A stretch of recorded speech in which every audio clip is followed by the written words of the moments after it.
It's called part of the America Athletic Conference, probably the best one in the NAIA. So that's kind of the stages we play in. So all the schools are going to have different rules that they have to follow for recruiting. So this will give you a good idea of like the different ways to go about being recruited and the rules that you have to follow with their associations. So. Well, and I'm going to steal a couple questions that were asked in the player panel that I think are very relevant for these guys to answer. But with that said, feel free to raise your hand and ask away as well. I'm going to start off with one coach's. Real quick, Nick. Here comes, and we got Megan Remick here, who's Sorry. the head coach at Colorado Mesa. We started a little early. Sorry. Okay. Shortest commute. Do you want to say anything like beyond? No, Megan Remick, Colorado Mesa. So. Yeah. Thank you. Final 8. Sweet 16. Sweet 16. Oh, sorry. I thought you won that game. One goal away. Yeah. All right, so Thanks, let's start you off with this one. Yeah. What should emails to coaches look like? Open-ended to the panel. What should emails to college coaches look like for the novice, high school, prospective college athlete? You can jump in on this one. I think at the end of the day, the more information you put in your email, the better. You should have where you're from, where you go to high school, who you play club for, what position you play. That's a big one. I've been getting a lot of emails recently where nobody's telling me what position they're playing. Have a link to your highlight video, talk about what your GPA is. If you already have it, a link to a full-length game as well. And then just make it personable. We're not naive to the fact that you're emailing a lot of universities, and you should be, okay? But if it's very obvious that you're sending the same email to everybody, well, then when I reach back out to you and you're like, well, I don't even know who you are, like, what's Colorado Mesa? Then it's like, okay, so that interest wasn't really genuine. You were just emailing everybody, So if you can put something in that is maybe specific, like, hey, I really like Lamar because of the location or whatever it is, right? Then we know that, hey, you're actually interested in my school, and that changes things pretty quickly. So, and then the last thing I'll say is just be persistent, like email. If you don't get a response, email again. If you don't get a response, email again, because we get a lot of them. So sometimes we don't always get back to all of them. Can I follow up, John, with a question? How else can they differentiate a little bit? You alluded to maybe it's geography. What are other things that differentiate your school versus your school that you're like, that shows me that you did your research a little bit, and that tells me a little something about you?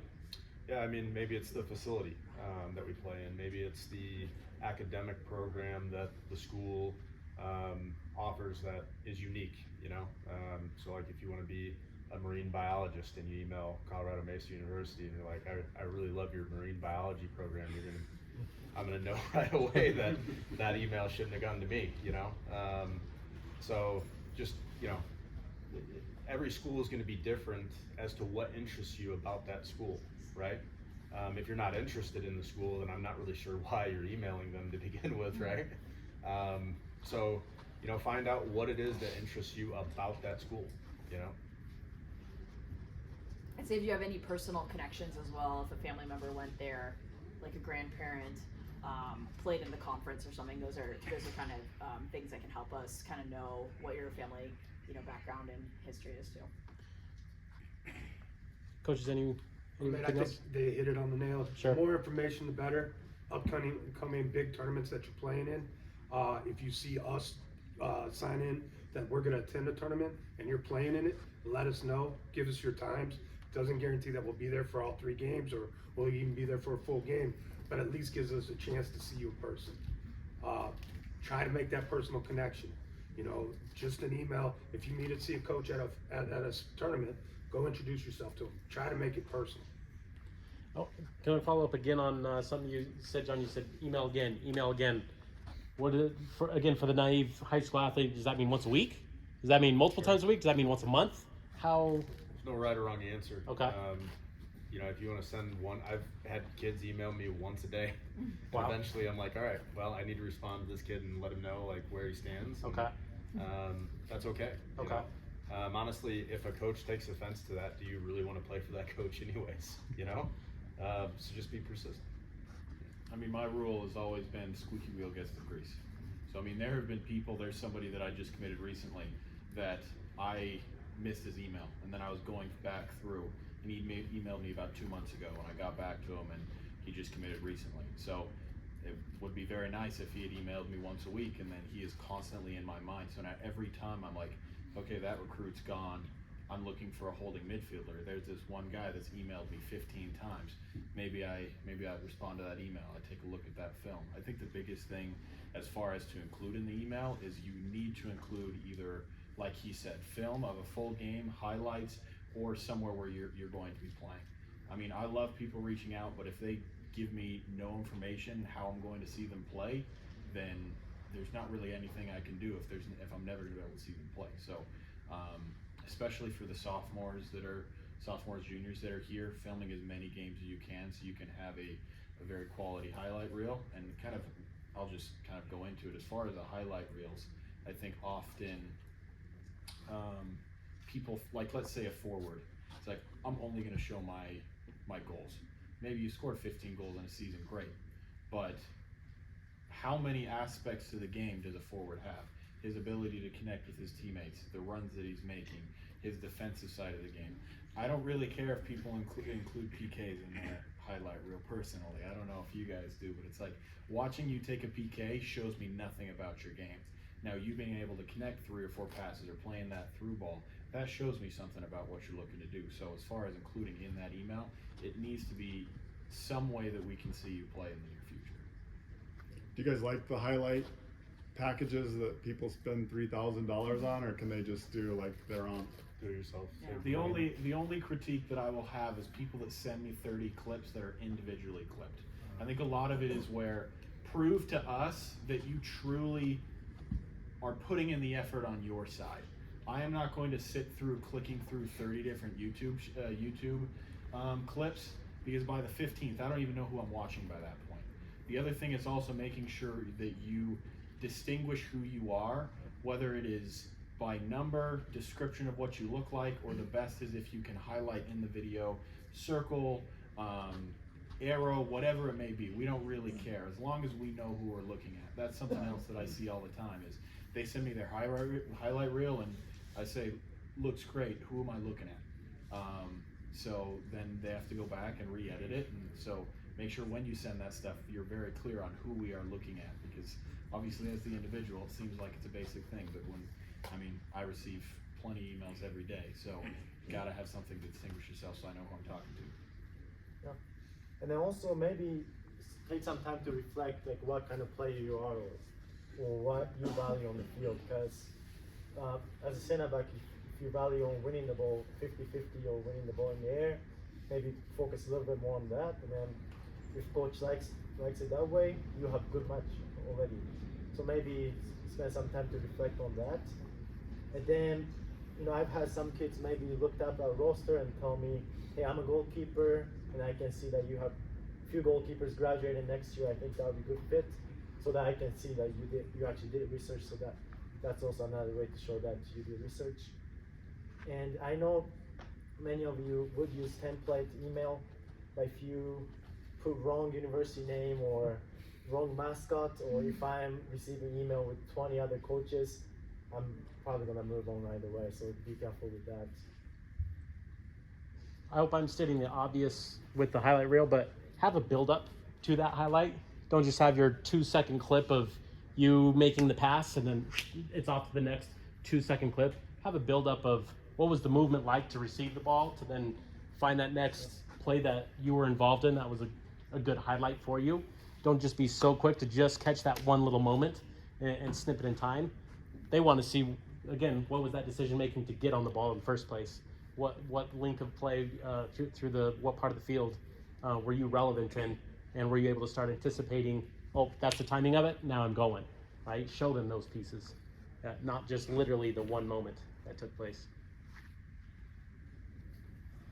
What other questions then? Let's open it up. What questions do you have for these guys as perspective? So for example, like I have highlights of like small-sided games. do you guys look just for like highlights of the 11v11s, or can we also include like small-sided game highlights? I would stick to 11v11 more often than not. All right. I would say yeah, more often than not. You know, you never know. Sometimes you might be able to make something like that work for you, but if I see that you're good in indoor, I'm gonna wonder how that's gonna translate to outdoor, right? So I think 11s is a safer bet. So. What about like a practice? Totally, yeah, especially for keepers. Yeah. I mean, that's a big thing sometimes I follow up with is I get highlights from a keeper, and sometimes it's easy to put together a pretty neat highlight video as a goalkeeper. But if I can see a training session, then it's easier to determine, you know, what are the aspects of your game that you need to improve on. And that's really why we want to follow up with full game footage of anybody, is because your highlights are your best moments, right? But you watch the full game to see, all right, well, what are the things that you actually need to, you know, improve? What are you deficient at, you know? So highlights are kind of what get our interest, and then full game or a training session is how we do our homework, you know? Does it matter? So if I sent you a video of me playing against some team that won one game for the season, I looked really good, but the opposition looked horrible. Does that matter to you as coaches? I mean, for me, I just take it with a grain of salt. I recognize the talent level's not good that you're playing against, so it's still, you still show your skills, so you're still displaying what you're doing. It's just we realize, hey, the competition's not there. I'd like to see him play against tougher competition. I think it all helps. Like most of us here, I think all of us sitting here have the ability to have you come in and train. So if we see that instance where we're like, man, this player is very interesting, but the competition level really isn't there, let's see how he looks like when he trains with our team, you know? So. Megan, after getting to and all of you have been there, but I just know Megan's team had a really successful season. So after getting to that point, how many emails are you getting? Like twice the volume of emails or more?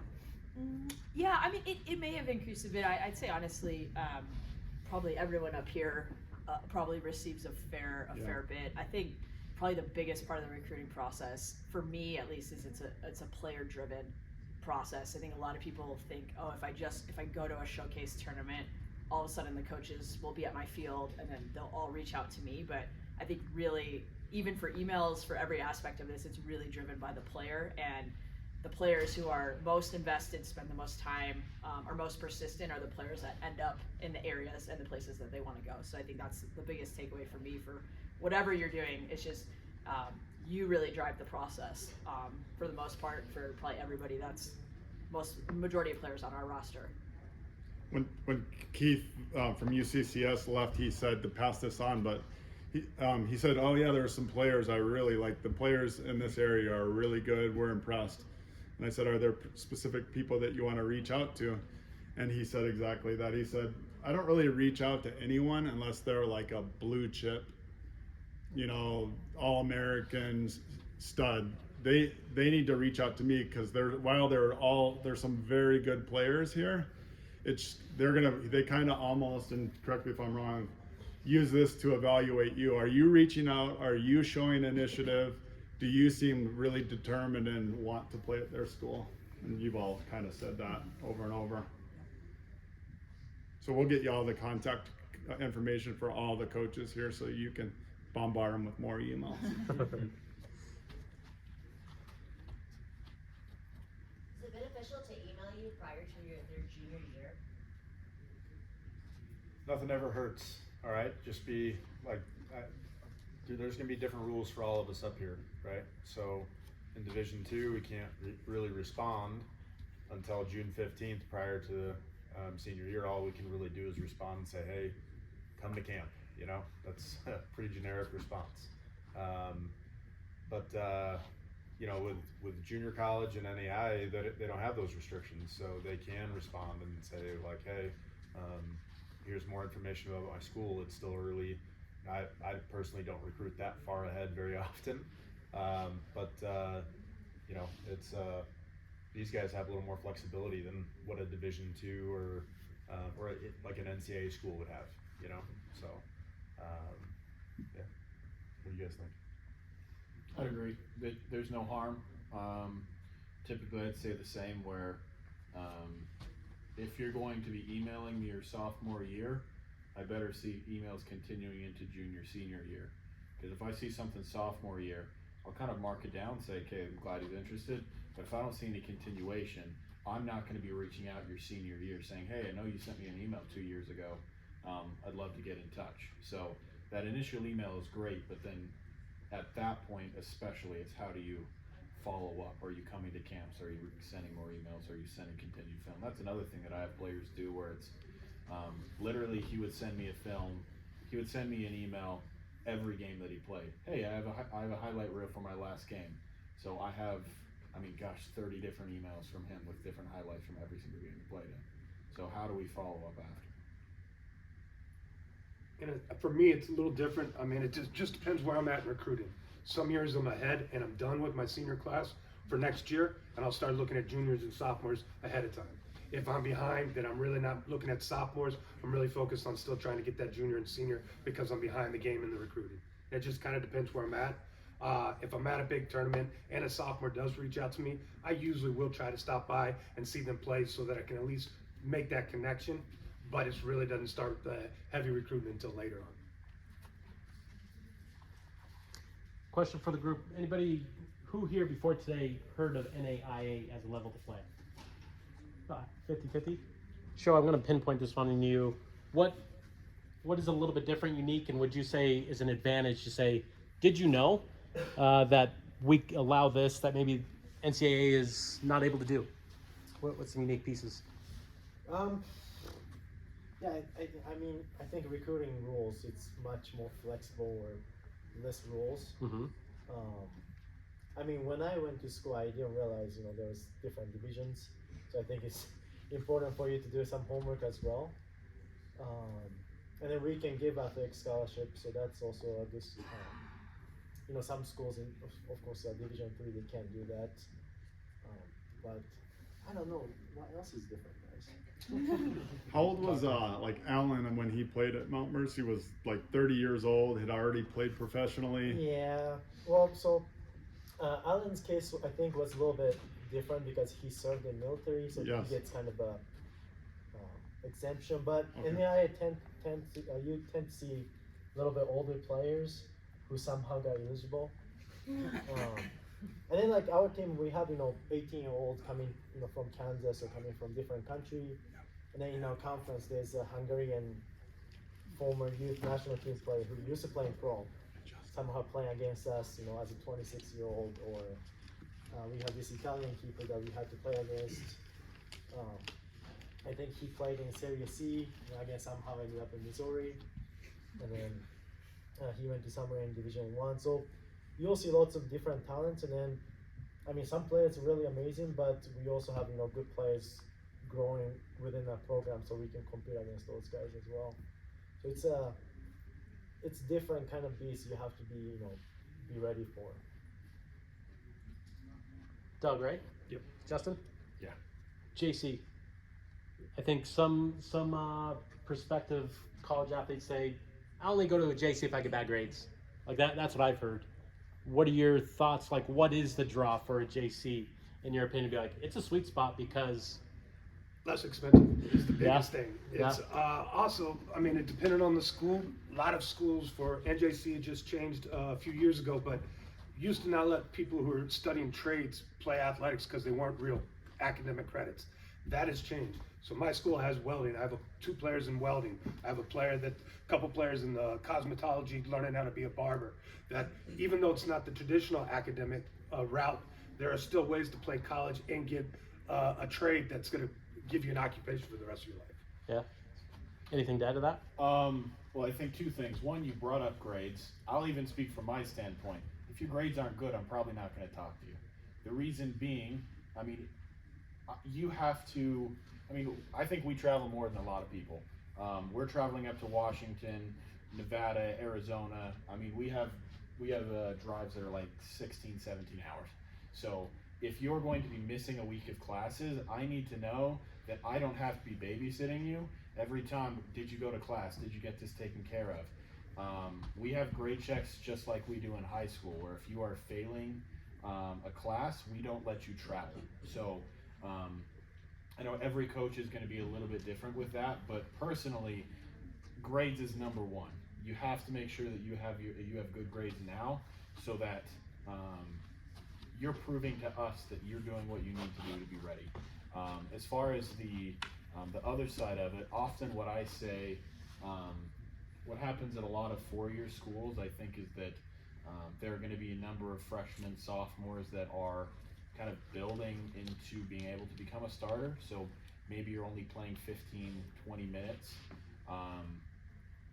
It's not going to be typical that you're coming in as a freshman with a roster of 30 to 35 people and you're going to be playing 70, 80 minutes. So one of the big things for junior colleges is you can come play for 1 or 2 seasons and have consistent playing time. And now you're transferring in as a proven college talent. I mean, I can just say, for instance, he was talking to my goalkeeper and said that you're probably not going to get much playing time, so go to a junior college and we'll have that conversation afterwards. So he's going to have that time to develop and get better, and then again, following the same process, reaching out to him, reaching out to other coaches to say, I have this film, I'm a proven college talent, and I'm ready to come in and compete. And I kind of piggyback on that. That's one of the big advantages, is that we're going to play freshmen and sophomores. I mean, our turnover is just that quick. So when you come in as a freshman, there's a good chance you can earn a starting position from day one. So I think that's the opportunity to play right immediately is something that's attractive to the junior college level.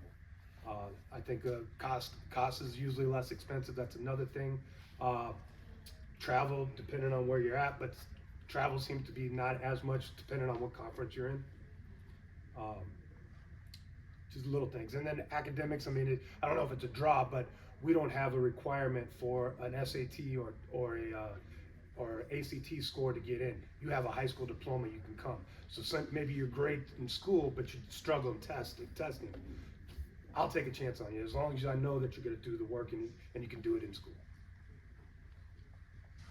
Are Division II and Division I schools still getting a lot of players from junior college, community college? Just depends on the year. Okay. I came out of a junior college, and again, transferring out, and I think that's looking into recruiting. You're going to need to figure out what are the priorities that you're looking for when you're going to a school. For me, number one was financial. Number two was playing time.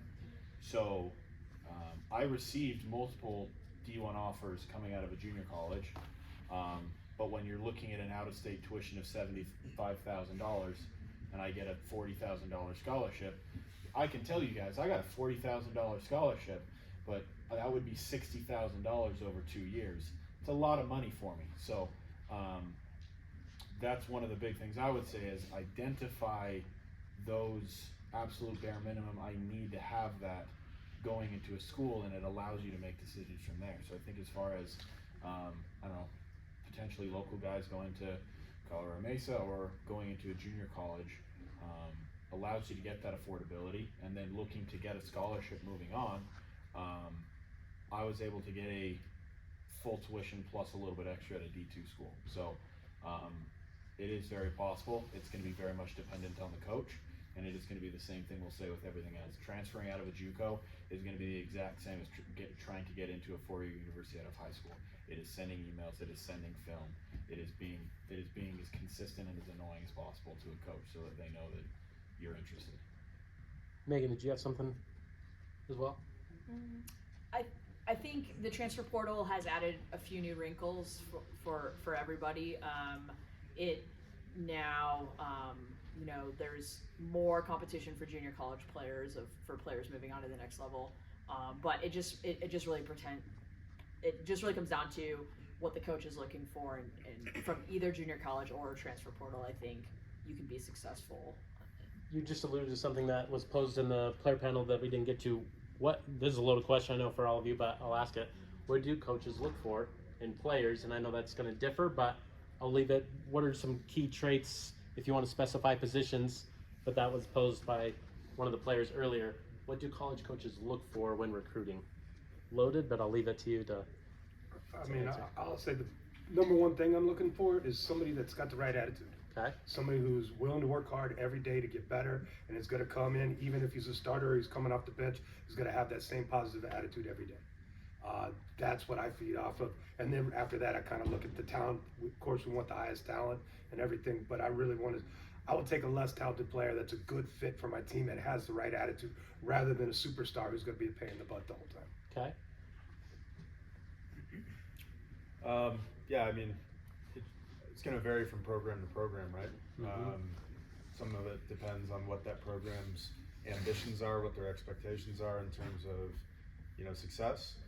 I think from my standpoint, like to compete and, try to win championships in my conference, I need to have somebody that's very technical, that has a good IQ, and that is very athletic.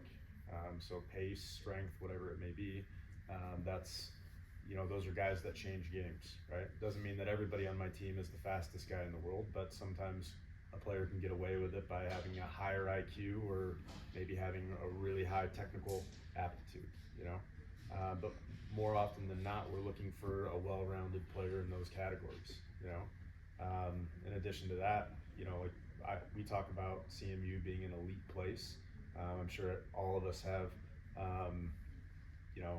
that kind of mindset for the school that we're at. But I talk to my guys all the time. If you think you're elite, then that means you're putting forth elite effort at everything that you do. It doesn't mean you're going to have an elite outcome, but you're at least putting forth the effort, the work, right? So that means in the community, volunteering. It means in the classroom for that one credit class that you just don't care about. Well, the homework assignment that you have to do, you're putting forth elite effort on, It means being an elite teammate, So are you the guy pouting on the bench that you're not playing right now? Or are you the guy that's trying to help the team win in whatever way you can, right?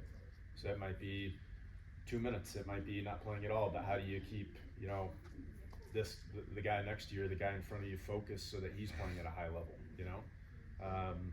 Those are the things that I personally look for, and I don't think it's too different from really any of us, So we all want to be successful, and we want kids that want to be successful. So yeah, we look for personality-wise, and we look for somebody who can work hard, who cares about the team rather than individual stats, and we want somebody who loves the game. Sean knows our head coach risked his life literally to play in Bosnia, so that's kind of our mentality. And then if you have those personalities, we'll take care of you. All of our coaching staff is alumni, former players in the program, so loyalty is pretty a big part of our program as well. But also you have to kind of fit into our playing style, so each team has different playing style, so we focus on how does this guy fit in our program in terms of playing style. And then physicality, we don't focus too much on height or running speed or anything like that. Just goalkeepers, we started looking at height a little bit just because of the conference we play in, but we don't really care about your height or size as long as you can play. So that might be a little bit different in NAIA as well. Sometimes that's doing homework, isn't it, too, where a kid, like I can think of a school in Iowa, Loris, or, super, super direct, and in my opinion, not the most attractive soccer, very winning soccer, but so like if you see yourself as a very technical player, you want to play with the ball on the ground, you're not real good in the air, then why would you be looking at a school like Loris? So I think that's important to know when you're looking at some of these schools, and make sure that it fits with the style of play that you want to play for 4 years. And around what you guys look for, and you guys trying to create that highlight reel, can you help maybe that naive high school prospective college athlete that says, I play defensive mid, I'm not scoring all the goals, I'm not setting everybody up, what am I focusing on to create a highlight to impress you or impress you? Like, I don't know, what stands out to help guide me? Because I'm just like, dang, I'm not loading up the stat sheet, right? What are your thoughts? I would say you want to show as much of your range of abilities as you can. Some people are really specialized. Maybe they win the ball out of the air really, really Yeah. well. But some people maybe win the ball out of the air and they can connect passes over distance with both feet, and they can, defend really well 1v1 in the middle space. So I would probably talk to your coach about what you feel like are the really important traits for that position and how many of those things you do really well. So Yep. the more variety you have, I think is better. Good. Anything else to add in terms of players that don't fill up the stat sheet to say? I'm not going to be asking recruiting an outside back, asking him how many goals did you score last Right. year. I mean, again, that's where it comes back to film, and they've addressed it. But identify what are the main skills that are essential to being a quality outside back. How can I highlight those skills? Overlapping, defensive side of the game, communication, whatever it may be. Make sure those are highlighted, because personally I don't focus too much on the stat lines of how people are. If I feel like I see something in film that I think I can coach out of them, then I would much rather prefer to see film that is high quality, that kind of proves that talent. What other questions do you guys have for those that are coaching at this level?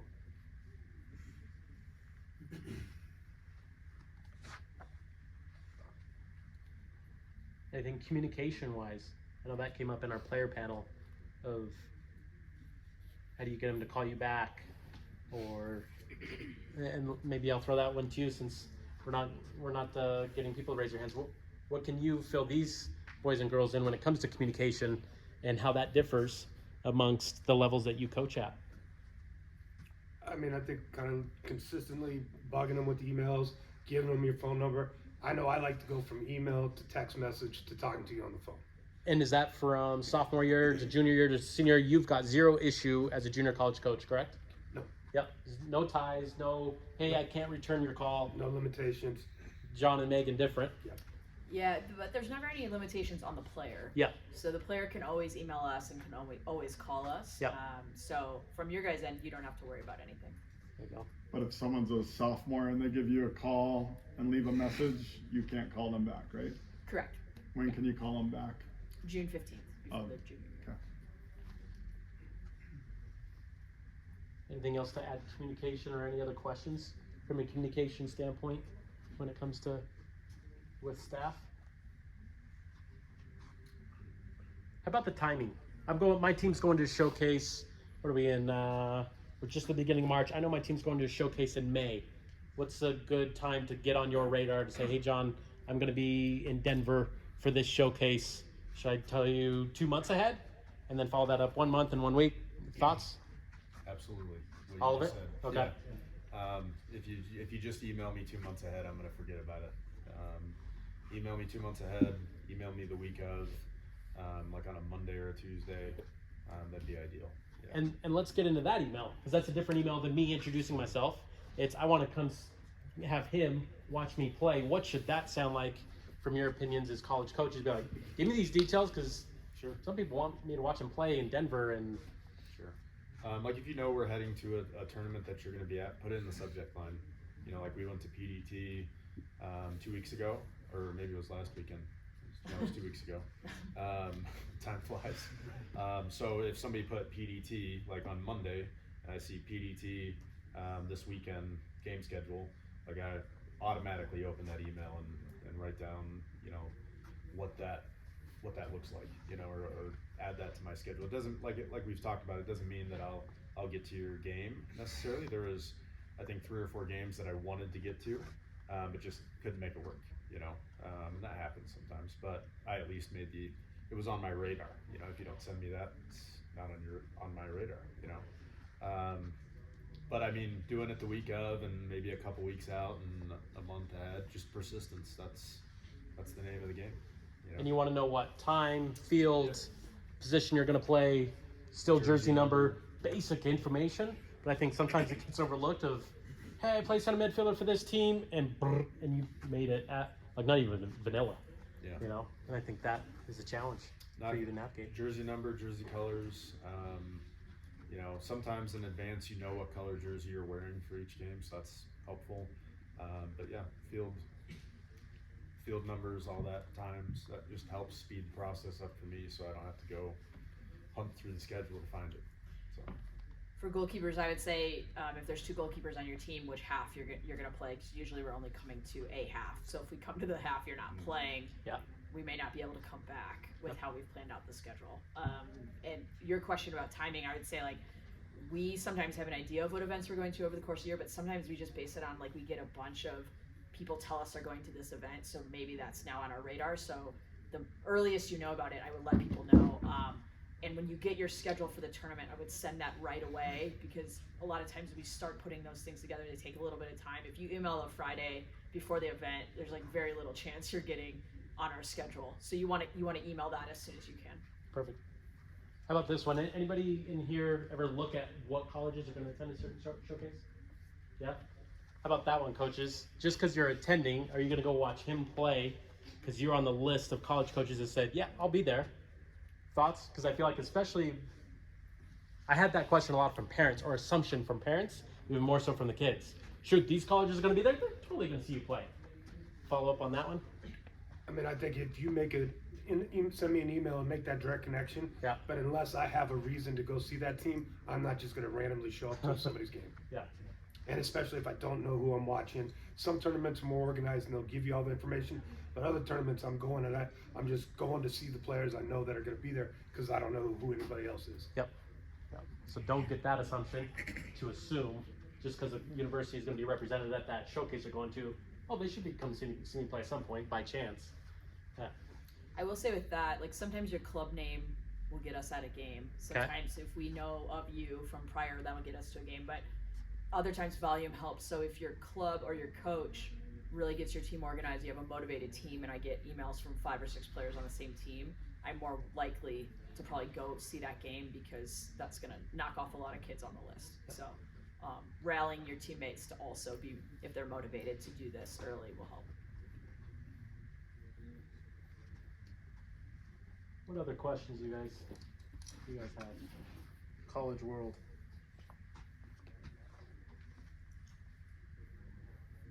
Do you guys like it whenever players like look at your game film and then like look at their position and be like, I'm good at this part of what you coach? What do you think? Yes. But like, I mean, it just shows us that you're doing research, you're interested, you're genuinely interested in our programs, and you're serious. You're not just sending this to 50 different coaches.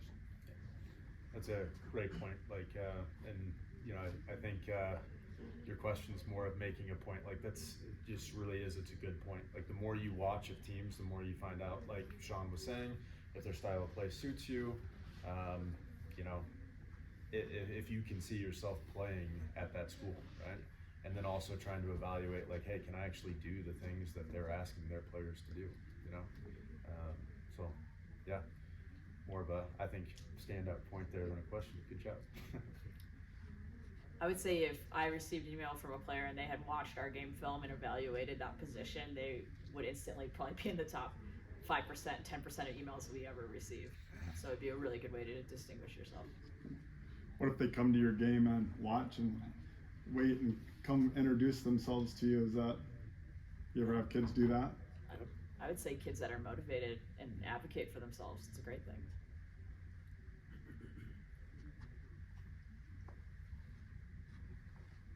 what's the balance between like school and soccer like at each level? Honestly, I think it's pretty comparable. You know, you're a full-time student and you're a full-time athlete. You know, I think you do your homework. There's some programs that maybe just don't have as motivated of a group as others. But, you know, I say this all the time, elite college soccer is elite college soccer, whether it's Division I, Division II, Division III, NAIA, JUCO. Like, if you're at the top of your level, then that means it's very demanding, okay? So being a college student is very demanding, no matter where you go. And if you do your homework, you'll find out if a program has high standards and is very demanding, or if they're not.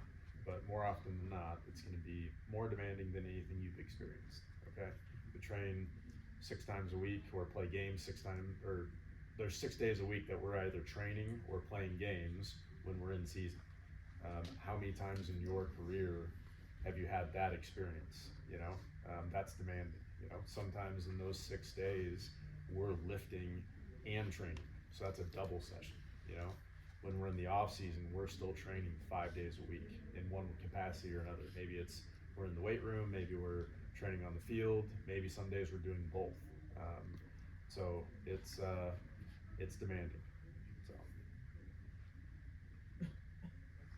Yeah, I mean it's the same for junior college. I truly do think it's going to be dependent on the program and the coach, what their aspirations are. But like I say, we're in a conference that travels a lot, so we will often leave on a Tuesday and not get home until Sunday night. So that is on the road, and we're stopping at a park to get touches in halfway through our trip, and then you guys are studying that night, and whatever else it may be. We're practicing every single day, getting weights off, and spend a lot of time in film as well. So whatever you have experienced to this point, all it does is continue to increase. Yeah, and then during the season, on top of training and weightlifting, there's going to be film sometimes. And you're seeing athletic trainer before training, after training, or maybe if you have some nagging injuries, you're doing some treatment. So again, it depends on what you want to get out of it. It could be more demanding than the other. And then spring season, we also go almost every day, and then do weightlifting. And the men's side, that's kind of how we do.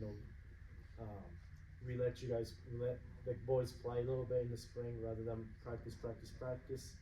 But our women's side, they do 12 days in the spring.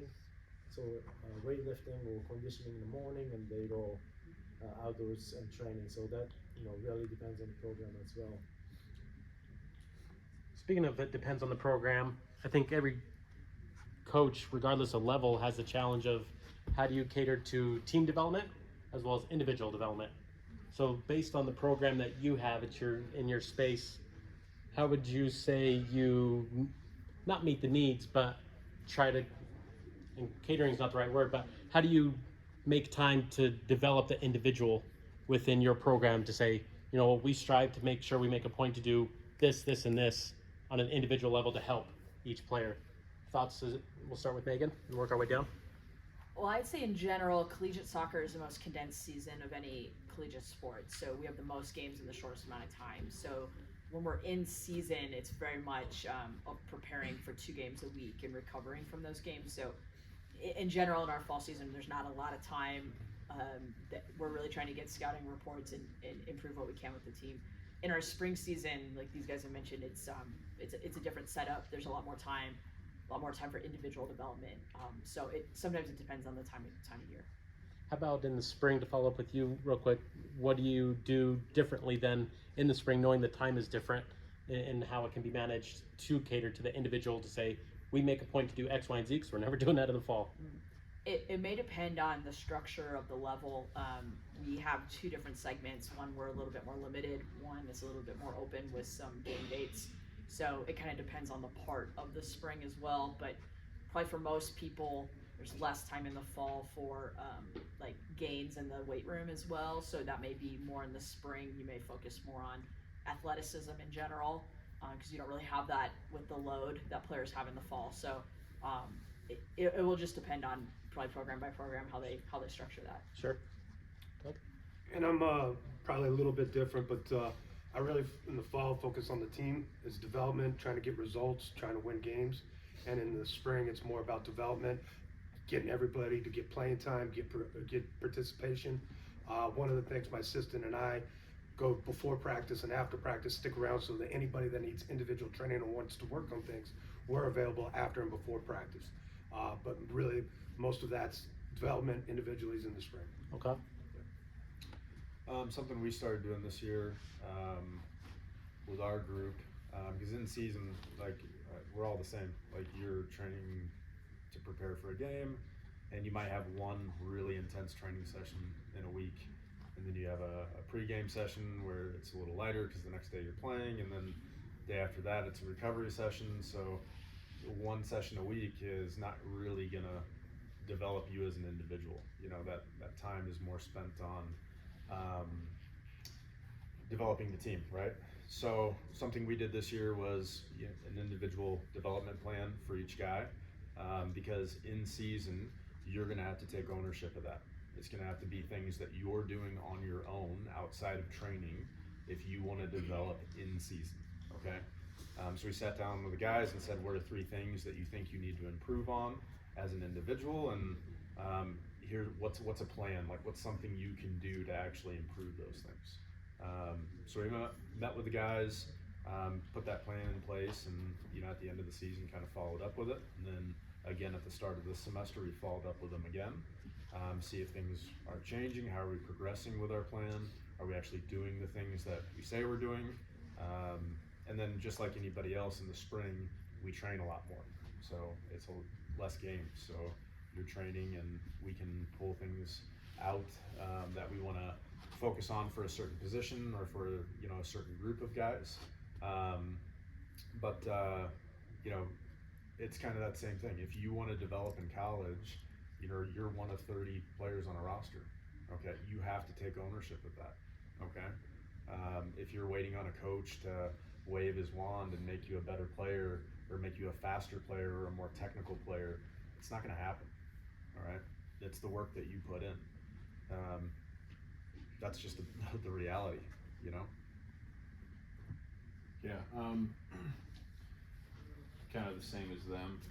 Something that we choose to do is I'll give out player evaluations where I have them evaluate themselves, and then I will evaluate them as well to see if there are differentiations between the two. Because sometimes I've had both where they think they're a 5 in something, and I'd say they're maybe a 2 or a 3, and then vice versa. They think they're not very good at something that I very highly rate them on. So I think kind of having that open dialogue is what I choose to do, is that they feel very clear on what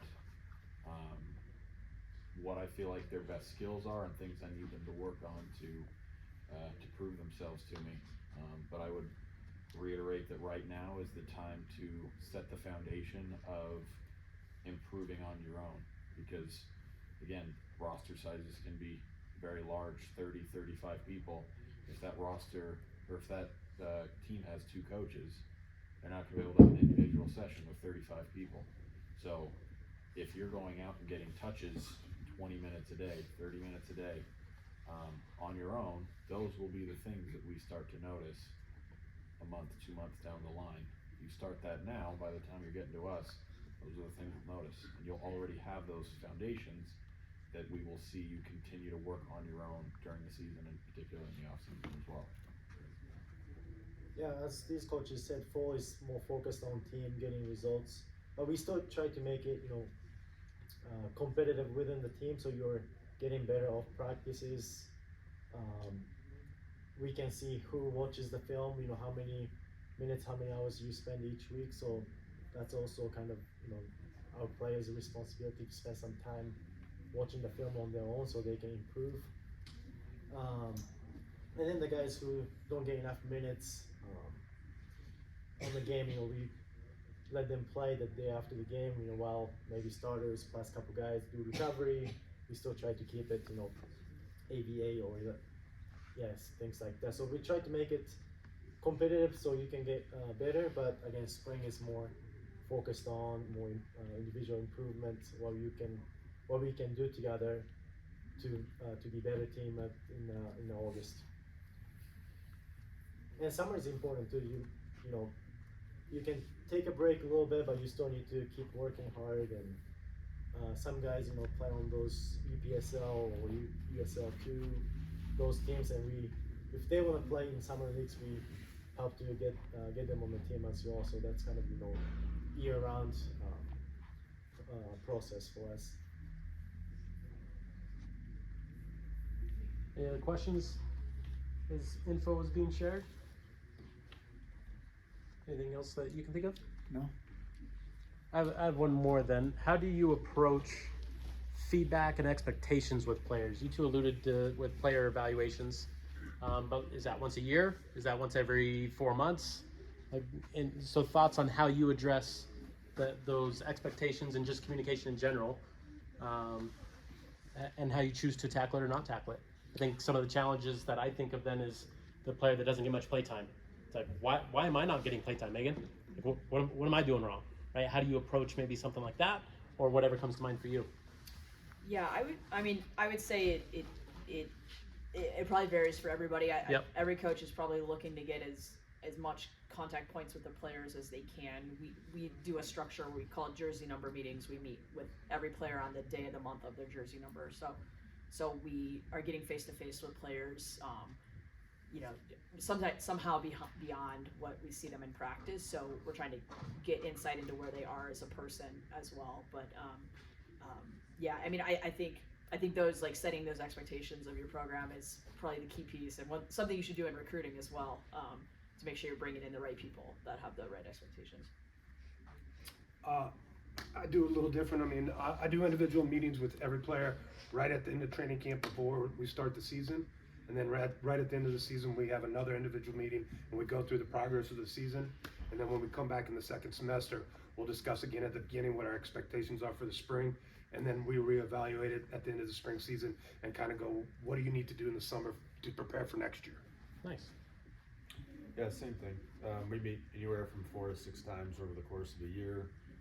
Usually 3 times in season, start, middle, and end. A couple times in spring. And it's part of the recruiting process, like Megan said. It's outlining the expectations. Like, this is what I expect in our program and how I expect you to approach things. So like, if you can always come in. We typically have an open door policy for our players. Like, if you message us, you can come talk to us, and as long as you do it in the right way, we'll give you some feedback as to like, hey, this is what you need to work on, or this is what my rationale or thought was for the last game. As long as you do it respectfully, I'm happy to talk to you about that stuff. So I think at the end of the day, we all have different expectations regarding that. So asking that in the recruiting process is a big piece. Yeah, we kind of keep it more informal or casual. We always have one end of the season meeting, but besides that, throughout the season, every day somebody's in my head coach's office. I'm the assistant, so we have a head coach. We usually have a couple guys just stop in, talk about anything really.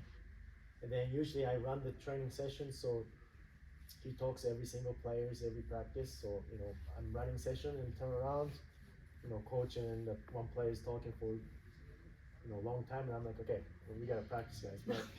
But in terms of communication, we do it that way, and then it's pretty open. And you have to build trust between you and the coach, so you can talk more and more. But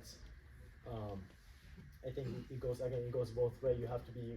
Coach has to be open to hearing you, but you also have to maybe be more proactive when you have something that you want to address. So that's kind of how we do it. Brilliant. Last chance. Anybody else? Any thoughts? Parents? Awesome. Well, hopefully, did you have one?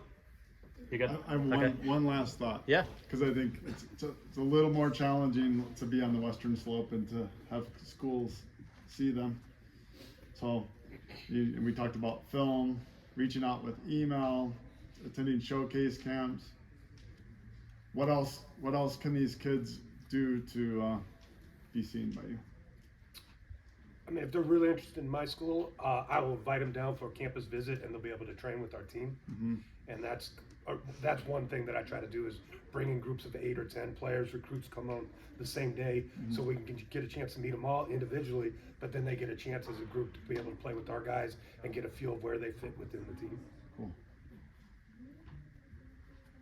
Camps can be helpful if you're really helpful. If you're really interested in a school, if they have a camp, it's going to give you the best glimpse into what the coaches are like on the field. How are the team like when they interact? What are the facilities like? It'll give you the best, probably day in, day out look of a program. Even within that, I'd say with camps, if you're going to the camp, email them, let them know. I think obviously they'll probably see you to some degree, but I would also point out that if they know who you are and they've seen film and they know that you're coming to their camp, they're going to be that much more likely to make sure they put eyes on you so that you're being seen.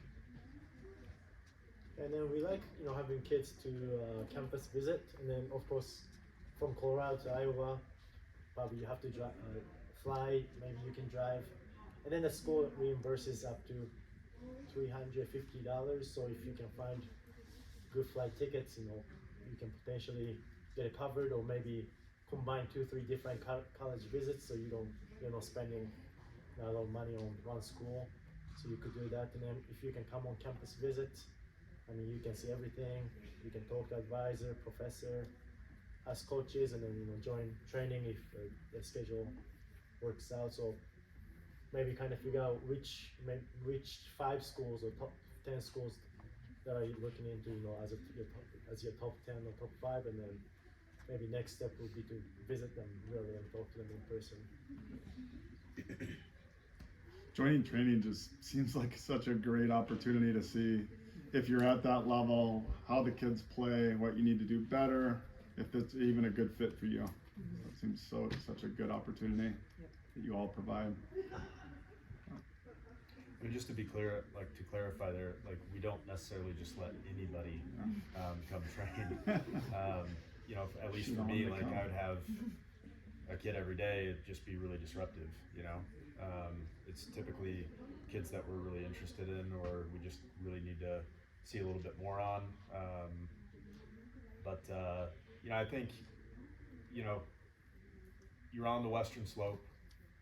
I think you got to ask yourself, what do you really want? Is college soccer the most important thing, And if that's the case, if that's something you really want to pursue, how far are you willing to go for it, Because if you think about it, how many kids were at camp today?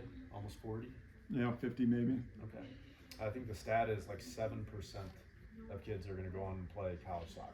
All right. And sometimes that's because maybe we're not quite good enough, or maybe it's that I'm not willing to go out of state or whatever it is, right?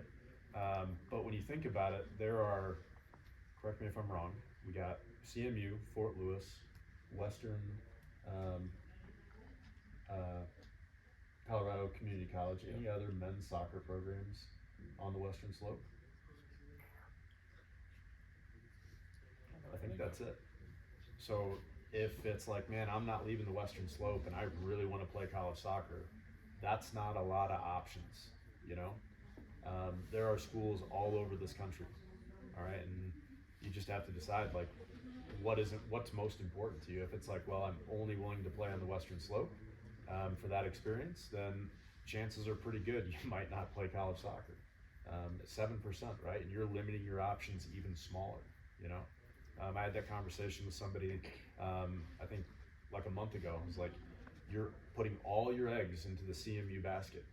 That makes your percentage of playing in college infinitely small, You got to be open to all your options outside of the state. Division III, JUCO, NAIA, Division II, Division I, whatever it is. The smaller you make your scope, the less likely you're going to play college soccer.